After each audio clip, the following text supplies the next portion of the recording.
Bismillahirrahmanirrahim. Assalamualaikum warahmatullahi wabarakatuh. Alhamdulillahirabbil alamin wa bihi nasta'inu ala umuri dunya waddin.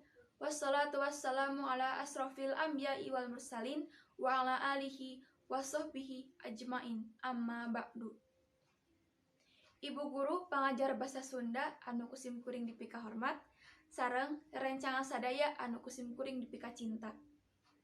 Langkung ti payun, hayu urang panjatkeun puji sareng syukur kehadirat Allah Subhanahu wa taala anu parantos masihan berkah ka urang sadayana. Sholawat sareng salam oge mugia tiasa kacurah limpahkeun ka junjungan urang nyaeta Nabi Muhammad sallallahu alaihi wasallam. Dina kasempatan ieu insyaallah sim kuring bade ngaduwikeun biantara ngeunaan pentingna hormat ka bapa sareng ibu. Hadirin sadayana anu dimulyakeun ku Allah Subhanahu wa taala. Bapa nyaeta jalmi anu daek pisan ngorbankeun sagala rupa pikeun ngabahagiakeun urang.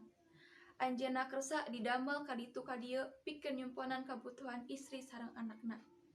Ibu urang oge jalmi anu mulya pisan. Anjeunna anu ngandung, ngalahirkeun, nyusuan, ngurus sareng ngadidik urang.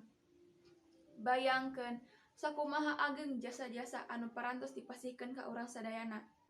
Urang tiasa lahir ka dunia ieu oge kusabab kolot urang. Upami diitung-itung jasana, teu tiasa dibales ku nanaon. Anu tiasa ku urang lakukeun nyaeta urang kudu taat sareng nurut kana sagala parentahna.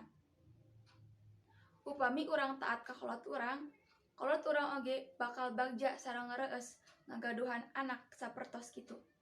Sabalikna, upami urang henteu taat ka kolot urang, Allah Subhanahu wa taala bakal lebih murka ka urang sareng nempatkeun urang ka narakana.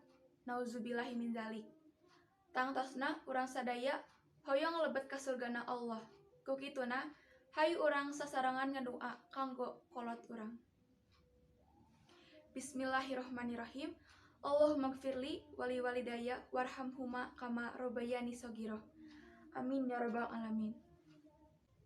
Mung sakitu biantara anu tiasa kusim kuring didugikeun, mugia aya mangfaatna kanggo urang sadayana.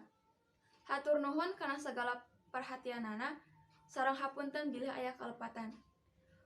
Wassalamualaikum warahmatullahi wabarakatuh.